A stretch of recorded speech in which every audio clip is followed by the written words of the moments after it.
जनतंत्र संवाद हमारा एक प्लेटफ़ॉर्म है, जिस पर हम्म, लोकतांत्रिक मूल्यों के लिए हम प्रतिबद्ध हैं और हम हम्म, विभिन्न ज्वलंत मुद्दों पर यह परिचर्चा हम्म, करते हैं हर सप्ताह एक। और हम्म, आज त्रिपुरा के जो जाँच रपट पर हम चर्चा करेंगे। हमारे हम्म, साथ मुकेश जी हैं, सुप्रीम कोर्ट में अधिवक्ता हैं और लायर्स जो फॉर डेमोक्रेसी से जुड़े हुए हैं, पीयूसीएल और सीएफडी जैसे संगठनों मानवाधिकार संगठनों से जुड़े हुए हैं। और पिछले दिनों ये त्रिपुरा जो वहाँ पर जो वारदात हुई थी, दंगा तो इसे नहीं कहना चाहिए क्योंकि एक तरफ़ा था यह। दंगा तो दोनों तरफ से जब झगड़े होते हैं तब कहा जाता है, यहाँ तो एक तरफ़ा सब कुछ हुआ था। और वहाँ जाकर इन्होंने फैक्ट फाइंडिंग रिपोर्ट तैयार करने की कोशिश की थी, की भी होगी। और इन पर यूएपीए के तहत जो एफआईआर दर्ज किया गया, 4 लोग थे, संभवतः 2 पर तो एफआईआर दर्ज कर दिया गया है। यह उत्तर-पूर्वी क्षेत्र बहुत संवेदनशील क्षेत्र है और वहाँ पर भी यदि इस तरह की चीज़ें यदि होती हैं, तो यह देश की अखंडता के लिए बहुत ही खतरनाक होंगे। आने वाले समय में ये बहुत ही खतरनाक लक्षण है। हम सीधे मुकेश जी की ओर तब जाते हैं कि मुकेश जी अ, त्रिपुरा संबंधी जो रिपोर्ट उनके पास है या जो उनके अपने अनुभव हैं और जो क्या सोचते हैं, इस पर अपनी बात रखेंगे। मुकेश जी। धन्यवाद आशुतोष जी। पहले एक छोटा सा परिचय दे दूं अपना। मैं पिछले 4-5 सालों से मजदूरों के हक के लिए लड़ता आया हूँ। लेबर राइट एक्टिविज्म किया है मैंने। और मैं एलएलबी 2017 बैच में इनरोल हुआ दिल्ली यूनिवर्सिटी में, फैकल्टी ऑफ लॉ में। और उसी समय से मैं मजदूर इलाकों में जाके मजदूरों की न्यूनतम आय, मजदूरों के काम करने का तरीका, मजदूरों का रहने सहने का तरीका, या जो उनके काम वर्क प्लेस का जो इन्वायरमेंट था, उस पे मैंने जाके काफी सर्वे वर्वे किया और काफी उनके साथ मिलके उनको मदद पहुंचाने की कोशिश की। 2020 में मैंने अपनी लॉ की डिग्री पूरी की और बार काउंसिल ऑफ दिल्ली में रजिस्टर कराया। और मैं बार काउंसिल ऑफ दिल्ली और bar association Delhi high court का भी मेंबर हूँ। और तभी से मेरा ज्यादा रुझान वैसे लेबर के फील्ड में ही रहा है। और जो भी ह्यूमन राइट के बाकी मुद्दे आते हैं, मैं उनपे काम करने में अपनी रुचि दिखाता हूँ और मुझे अच्छा भी लगता है। लिटिगेशन मेरे लिए रोजी रोटी कमाने का साधन नहीं है। लिटिगेशन मुझे समाज से मिला है, वो समाज में लौटाने के लिए मेरा एक साधन है। तो आप ये कहें कि लिटिगेशन मेरा प्रोफेशन नहीं, मेरा पैशन है। कि मुझे लगता है कि लिटिगेशन एक ऐसा रास्ता है जिससे आप कम संख्या में या कम राजनीतिक हैसियत के बावजूद भी बहुत जो हाशिए पे लोग हैं, निचले तबके के लोग हैं, उनको आप उनका हक दिला सकते हैं। तो मैं लिटिगेशन को इस तरीके से देखता हूँ। और मैं पीयूसीएल से भी जुड़ा रहा हूँ, मैं सीपीआईएमएल से भी जुड़ा हूँ, और मैं एक्ट 2 से भी जुड़ा हूँ। तो इन सारे संस्थानों में मेरा मूल्य उद्देश्य यही रहता है कि मैं समाज के लिए उपयोगी साबित हो पाऊं। तो ये जो फैक्ट फाइंडिंग टीम गई थी त्रिपुरा, आज का विषय त्रिपुरा के जो अभी हालात है उसके लिए है। तो मैं बताना चाहूंगा कि अभी जो ये फैक्ट फाइंडिंग कमेटी गई थी, ये एहसाम हाशमी जो सुप्रीम कोर्ट के एडवोकेट हैं, उनकी नेतृत्व में गई थी। उनकी, और आप सब लोग जानते होंगे अमित श्रीवास्तव को, उन्होंने मिलके इसका प्रस्ताव दिया कि हमें चलना चाहिए। मैंने उसमें हामी भरी, और एक और हमारे साथी थे अंसार इंदौरी जी, वो भी आए। मेरा परिचय मूलतः मतलब अमित श्रीवास्तव जी से था। वो मेरे सीनियर भी हैं कॉलेज के, और पिछले 1-2 सालों से हम लोग साथ आंदोलनों में काम करते आए हैं। पीयूसीएल के प्लेटफॉर्म पे भी साथ में काम किया है। उन्होंने ही 1 साल 1.5 साल पहले मुझे एहसाम हाशमी से एक बार मुलाकात कराई थी, तो मैं उनको पहचानता था। अंसार इंदौरी जी से मेरी एयरपोर्ट पर मुलाकात हुई। वहां मुझे परिचय हुआ कि एनसीआरओ के लिए काम करते हैं और ये भी सामाजिक कार्यकर्ता हैं। तो हम चारों ने एयरपोर्ट्स पे सारी फैक्ट फाइंडिंग की दिशा निर्देश तैयार की, कैसे कैसे हमें क्या क्या करना है। क्योंकि हमारे पास समय काफी कम था। 30 तारीख को हम जा रहे थे सुबह 5 बजे, और 1 तारीख को 4 बजे हमारी वापसी थी। तो ये सारा कुछ प्लान हुआ। हम पहुंचे 10 बजे। 10 बजे पहुंचने के बाद लंच वंच लेने के बाद हम लोग जो अगरतला से नजदीक का जो साइट था वहां विजिट किया हम लोगों ने। तो वहां एक प्लांटेशन थी, इन हाउस प्लांटेशन थी, कैंपस था। वहाँ माइनॉरिटी पॉपुलेशन का ही था बेसिकली, आसपास दूसरी कम्युनिटी के लोग भी रह रहे थे। तो वहां देखा हमने, उन लोगों ने दिखाया कि एक मस्जिद थी वो क्षतिग्रस्त हुई थी, उसमें तोड़फोड़ की गई थी, आगजनी भी की गई थी। उसकी फोटो वोटो ली हम लोगों ने। तभी वहां लोकल पुलिस के लोग आ गए। उन्होंने उस हमारा मन था कि वो फैक्ट फाइंडिंग दोनों कम्युनिटी के बीच में किया जाए, तो उसको लिमिट कर दिया जो विक्टिम थे उनसे ही, और उन लोगों ने उसको बोला कि आप अब इसके आगे मत कीजिए। तो हम लोगों ने उनके ऑर्डर्स को कंप्लाई करते हुए वो साइट छोड़ दिया, और फिर हम लोग वापस अगरतला अपने बेस पे आ गए। तो हमें लगने लगा था कि ये फैक्ट फाइंडिंग आसान नहीं होने वाली है। तो अगले दिन हम लोग को, क्योंकि साधन की बड़ी कमी थी, तो पब्लिक ट्रांसपोर्ट ही यूज करना पड़ रहा था। तो हमने सुबह सुबह उठ के और ट्रेन लेना डिसाइड किया कि हम ट्रेन लेके और जो ज्यादा इफेक्टेड एरिया था पानी सागर वहां जाएंगे। और वहां से कोई वहीं के लोकल जो जहां हम लोग ठहरे हुए थे उनसे बातचीत करके पता चला कि कोई है वहां पे जिनकी दुकान वकान भी जली है, तो उनसे कांटेक्ट हो जाएगा और वो हमें वहां स्टेशन से साइट तक का इंतजाम कर देंगे किसी मतलब भाड़े की गाड़ी पे। तो हम लोग वहाँ 3-4 साइट देखे, वहां भी मतलब ये फसाद हुआ था सारा। लोगों ने अपनी बात बताई, जो भी वहां पे लोकल लोग थे उन्होंने ये सारी बात बताई कि क्या क्या हुआ, क्या हमने उसको डॉक्यूमेंट किया, वीडियोस बनाई। और फिर वहां से हम लोग देखा कि एक और साइट है धर्मनगर, वहां भी जाना था। तो वहां गए, तो वहां पे सिर्फ एक सेंटर था जहाँ पे ये सारा वायलेंस का रिपोर्ट हुई थी। तो जो विक्टिम फैमिली थी उसी के पास गए, तो उन्होंने उस पूरे चीज को बताया कि ये वेंडेटिव हो सकता है कि पर्सनल रीजन से भी किया गया हो या कम्युनिटी पे, वो श्योर नहीं थे। वो भी हम लोगों ने अपने रिपोर्ट में इनकॉर्पोरेट की। उसके बाद हम लोगों ने वहां से कैलाश हारा के डीएम को फोन किया वहां जाने के लिए। तो उन्होंने सजेस्ट किया कि अभी आप निकलोगे वहां से तो लेट हो जाएगी, तो इट्स बेटर कि आप सुबह आइए। और उन्होंने जो यथास्थिति थी वहां की बताई, जो हमें पहले से पता थी, और वो उसको थोड़ा करेक्ट भी किया और बताया। फिर हम लोगों ने लोकल से इंक्वायर किया, जो लोग ये सिर्फ बता रहे थे, तो उसमें ज्यादा डिस्पेरेंसीज नहीं थी। तो हमने डिसाइड किया कि कल हमारी वापसी है, और ये जो हमारी फैक्ट फाइंडिंग जो विक्टिम बता रहे हैं और जो लोग वहाँ के प्रशासन के लोग हैं वो भी बता रहे हैं, तो हमें इसको ही मान लेना चाहिए और इस आधार पे ही फैक्ट फाइंडिंग को इनकॉर्पोरेट करना चाहिए।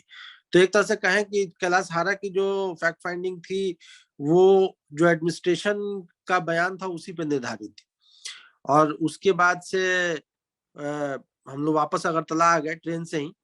और आने के बाद हमने मतलब फैक्ट फाइंडिंग का जो भी डॉक्यूमेंटेशन, जो भी ब्रीफ था, सब चारों सदस्यों ने अपना अपना दिया, और उसको मिल के एक फैक्ट फाइंडिंग की रिपोर्ट ड्राफ्ट तैयार हुई। और जब वापस हम लोग 1 तारीख को वहां भी एक प्रेस कॉन्फ्रेंस करी, जिसमें हम लोगों ने ओवरव्यू बताया कि क्या क्या फैक्ट फाइंडिंग रही, कैसी रही। और वापस उस दिन हम लोग फ्लाइट पकड़ के वापस आ गए दिल्ली। फिर दिल्ली में एक प्रेस कॉन्फ्रेंस करी, उसमें डिटेल रिपोर्ट रिलीज की हमने। जो डिटेल रिपोर्ट भी काफी कंजर्वेटिव थी, जो हमने देखा था मोस्टली उसी पे रिलाई किया था, और जो 2-3 सोर्सेस से क्रॉस वेरीफाई किया था, कोरबोरेट किया था, उसको हमने इनकॉर्पोरेट किया रिपोर्ट में। और वो लगभग लगभग जितने मीडिया हाउसेस हैं, जितने वाइडली रिपोर्टेड मीडिया चैनल्स हैं, सब जगह वही चीज, इनफैक्ट उससे ज्यादा चीजें, मतलब मिलती जुलती चीजें रिपोर्ट की गई हैं। तो मोटा मोटी हमारी रिपोर्ट प्रेजेंट हो गई। और पीयूसीएल के एनडी पंचोली सर उसमें हमारे चीफ गेस्ट थे। तो ये सारी चीजें हो गई। मीडिया रिपोर्टिंग भी कुछ ज्यादा नहीं हुई थी, अभी तो कुछ घंटे ही हुए थे। अगले दिन सुबह हमें एक पीयूसीएल की वेबसाइट पे एक नोटिस रिसीव हुआ, जिसमें नोटिस आप लोग के पास होगा, विभिन्न विभिन्न आईपीसी की धाराओं के साथ सेक्शन 13 यूएपीए भी लगा दिया गया था। तो काफी आश्चर्य हुआ, शौक भी लगा, आश्चर्य भी हुआ कि ये तो हमने कोई गैर कानूनी काम तो किया नहीं वहां पे। हमने जो देखा वो रिपोर्ट में लिखा, जो देखा वो बोला। ऐसा कोई मतलब हमने अनुचित बात, या हमने शांति का ही अपील किया कि शांति होनी चाहिए, शांति होनी चाहिए, जहां गवर्नमेंट एडमिनिस्ट्रेशन की भी तारीफ की जरूरत थी, जो हमने जमीन पे देखा था वो की हमने, लेकिन उसके बावजूद भी हमें यूएपीए का एक सेक्शन 13 स्लैप कर दिया गया हमारे ऊपर। तो मुझे तो व्यक्तिगत रूप से यही लगता है कि ये जो पूरी कार्रवाई हुई है, ये एक चिलिंग इफेक्ट दिया है मेरे ऊपर। मुझे लगता था कि ये जो मैं कर रहा हूँ, ये समाज सेवा कर रहा हूँ, और इसमें समाज, हर किसी का एक इंटेंट होता है कि आप समाज के लिए कुछ अच्छा कर रहे हैं तो समाज उसको अप्रिशिएट करेगा, हमारे जो लोग हैं उसको अप्रिशिएट करेंगे। लेकिन ये जो सामाजिक कार्य करने के बावजूद जो लोग भी, मतलब मैं पिछले 4 साल से नॉन प्रॉफिट ऑर्गेनाइजेशन जैसे काम करती हैं, वैसे मैं नॉन प्रॉफिट इंडिविजुअल की तरह काम कर रहा हूँ। मेरे लिए मुझे ये लगता है कि जो मुझे समाज से मिला उसका कुछ हिस्सा मुझे समाज में वापस देना चाहिए। तो उसी के लिए ये सारा प्रयत्न था मेरा। और इसके बावजूद ये देखते हुए कि मतलब मैंने अपने तरफ से पूरी ईमानदारी बरती, जो भी असाइनमेंट मुझे मिली। इसके पहले राजकुमारी Amrit Kaur college of nursing है दिल्ली में, आपके मूलचंद पे, उस पिछले मतलब इसी साल मार्च में उसके कॉन्ट्रैक्ट वर्करों को नौकरी से निकाल दिया गया। तो वो संघर्ष मैंने हर दिन 3-4 महीने तक किया, जब तक उनको रीइंस्टेट नहीं कर दिया गया। उसमें जुडिशियरी से लेके और कॉलेज प्रशासन तक की लड़ाई मैंने मजदूरों के साथ कंधे से कंधे मिला के लड़ी। उस लड़ाई में, और जिस दिन उनको रीइंस्टेट किया गया उस दिन मुझे लगा कि वही मेरा सबसे बड़ा रिवॉर्ड है। और आज भी उन मजदूरों से जब वो मेरे लिए किसी भी यूएपीए लगा मुझ पे और वो मजदूर सब मेरे साथ खड़े हुए, तो मुझे लगा कि यही मेरा असली रिवॉर्ड है, कि इनका विश्वास और इनकी सराहना, प्रोत्साहन और इनका प्यार, यही मेरे लिए सबसे बड़ा रिवॉर्ड है।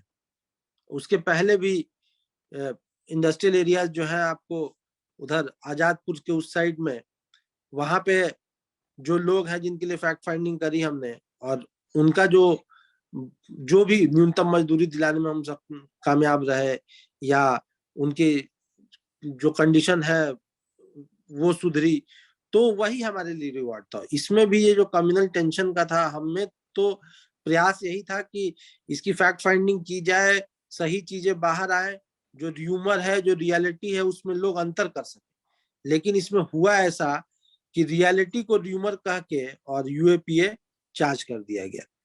तो इसलिए ये दुखद है, और मुझे लगता है कि अगर ये पूरी प्रक्रिया, इस पूरे अभी से भी अगर हमें इसमें नो कोरेसिव एक्शन या क्वेश्चन मिल जाए एफआईआर की, फिर भी ये जो पिछला हफ्ता गुजरा है, पिछला 10 दिन गुजरा है, जितने भी लोग हैं इसमें, मैं अपनी और अपने तीनों साथियों की बात बताना चाहूंगा कि हमारे ऊपर तो ये है ही, मतलब यूएपीए के चार्जेस हमारे परिवार के ऊपर, हमारे दोस्तों के ऊपर, ये बहुत ही बड़ा चिलिंग इफेक्ट है। अब जिस जोश से हम पहले काम करते आए हैं सोशल लाइफ में, हमारे लिए एक बहुत बड़ा चैलेंज होगा अपने परिवार को समझाना कि हम आगे भी ये काम करते रहें।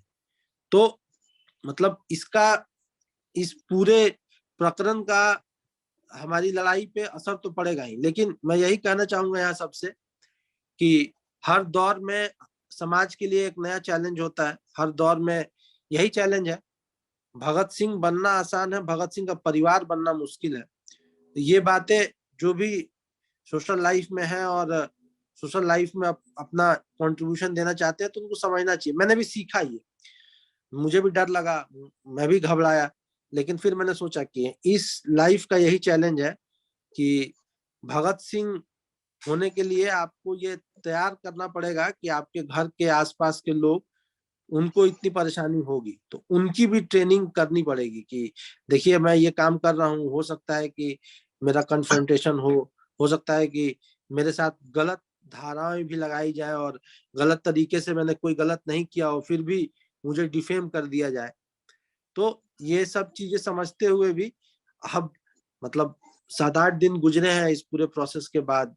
मुझे जब 6 दिन, 4 या 6 दिन हुए हैं, इस पूरे प्रोसेस के बाद मुझे लग रहा है कि मैं ज्यादा मजबूत रूप से अपने आप को महसूस कर पा रहा हूँ। मुझे लग रहा है कि हाँ, ये एक मेरे जीवन का एक नया लर्निंग एक्सपीरियंस था कि कैसे जब आप गलत नहीं हो और फिर भी आपको डिफेंड करना पड़े कि मैं गलत नहीं हूं और उसके लिए कोर्ट जाना पड़े।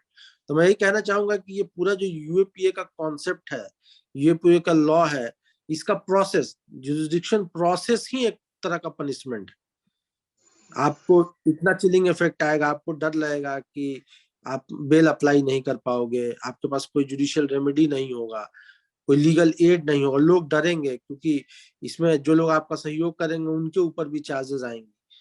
तो ये मौजूदा दौर का ये एक चैलेंज है कि मुझे तो लगता है कि ये जो यूएपीए का कानून है, इसको सरकारों को बहुत ध्यान से और बहुत मतलब सेंसिटिवनेस से यूज करना चाहिए। ये मुझे लगता है कि ये उनको ऐसा अधिकार दिया गया है जिसका बहुत संवेदनशील इस्तेमाल होना चाहिए, जो कि हम देख रहे हैं कि पंजाब से लेके और बीजेपी गैर बीजेपी सारी राज्य सत्ताएं इसका उपयोग कर रही। तो इसमें ऐसा है कि ये मुझे नहीं पता था, कल शाम को ही मैं किसी के साथ रवीश की या किसी की रिपोर्ट देख रहा था, तो उसमें उन्होंने बताया कि ये पंजाब में भी ऐसे ही इसका दुरुपयोग हो रहा है। तो मेरा ये मानना है कि जो लोग के पास भी ये शक्ति मिली है यूएपीए की, उसका बहुत सेंसिबली यूज करना चाहिए, क्योंकि ये सामने आदमी जो विक्टिम है इसका, जिसको गलत इसमें इन्फ्लिकेट किया जा रहा है, वो रियल टाइम में इसके प्रोसेस, इसके पूरे इन्वेस्टिगेशन प्रोसेस में ही उसको इतनी पनिशमेंट मिल जाएगी कि उसका जो पूरा जेल है, जो उसका पूरा उत्साह है समाज के लिए कुछ करने का, वो टूटता है। तो इससे फाइनली जो नुकसान होगा वो समाज का ही होगा। तो इसलिए मेरा यही कहना है, और इसी के साथ मैं अपनी बात खत्म करूंगा, कि मोरल हाई रखना है और ये समझना है कि ये चैलेंजेस आती रहेंगी, और इसी चैलेंजेस से अपने आप को थोड़ा और मजबूत करना है और थोड़ा और आगे निकलना है। मैं कुछ कहना चाहूंगा मुकेश जी। जी जी।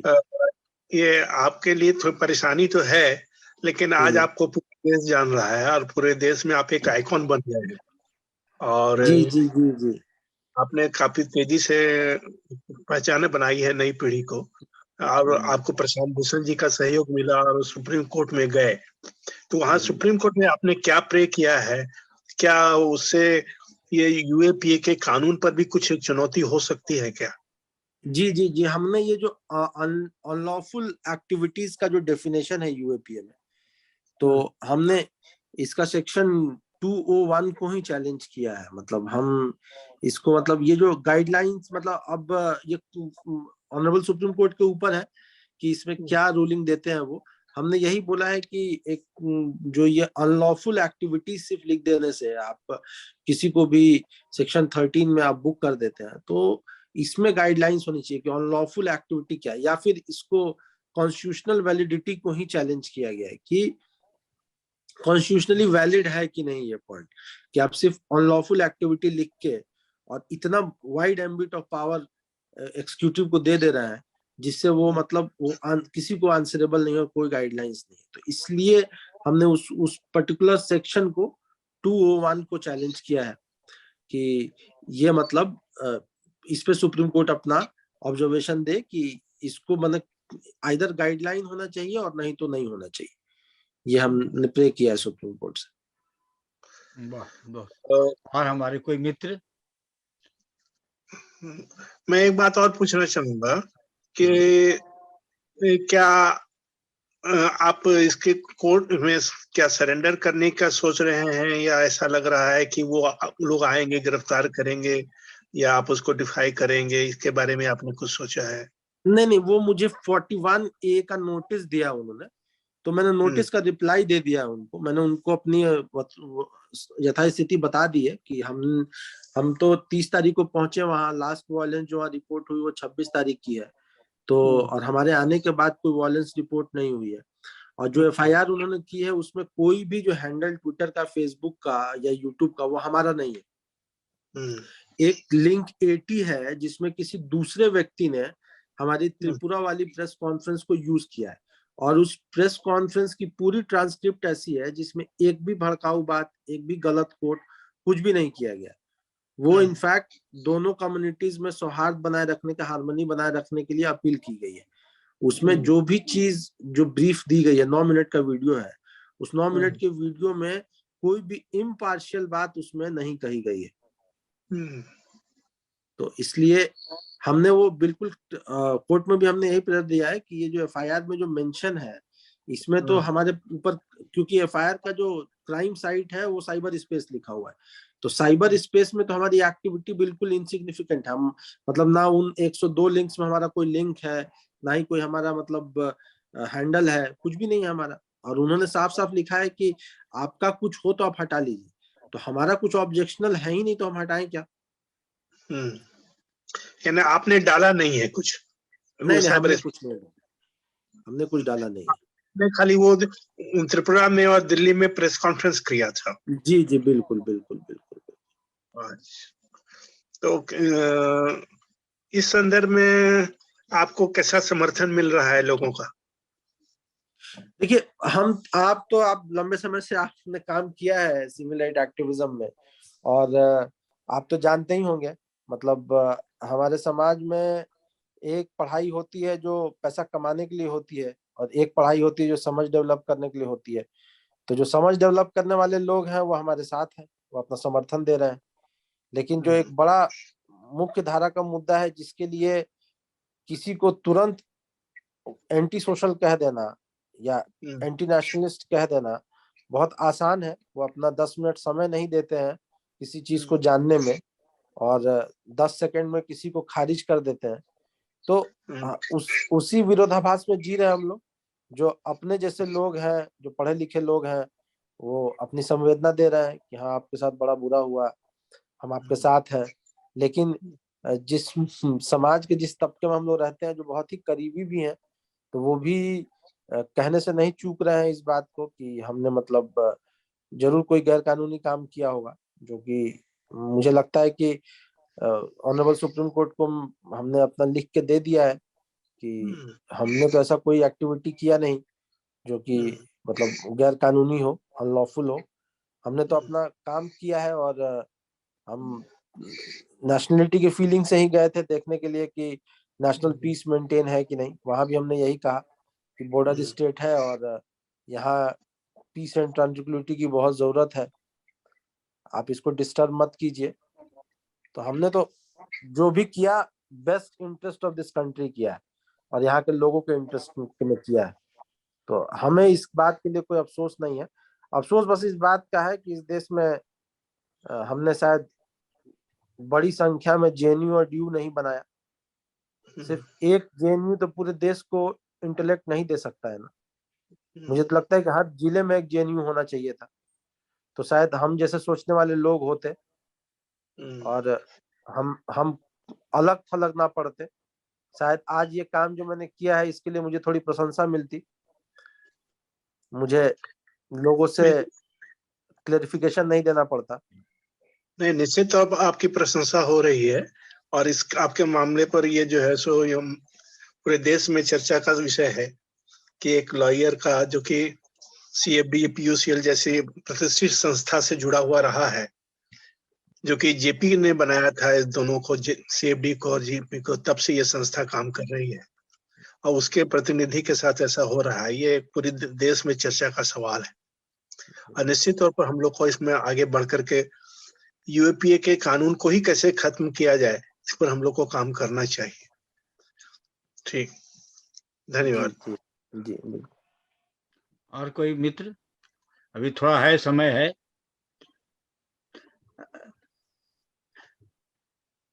मुकेश जी, एक प्रश्न था कि आप चूंकि वहां पर गए हुए थे, तो वहां पर मैंने सुना है कि 12 मस्जिद तोड़ी गई, 9 दुकानें जलाई गई और 3 घर, और ये जी जी सभी अल्पसंख्यक समुदाय के थे।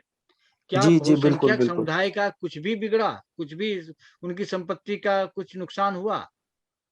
नहीं, देखिए एक्चुअली बहुसंख्यक हमने तो देखा नहीं, लेकिन एक रिपोर्ट पढ़ी हमने जो कि मतलब वहाँ किसी बहुसंख्यक समाज के किसी लड़के के ऊपर अटैक किया गया था, और हम उस जगह पे जा नहीं पाए। तो हम मतलब एक वही घटना, और ये माइनॉरिटी कम्युनिटी के लोग ही मतलब बता रहे थे कि वहाँ इनसे भी कुछ गलती हुई वहाँ के लोगों से, तो हम वहाँ जा नहीं पाए।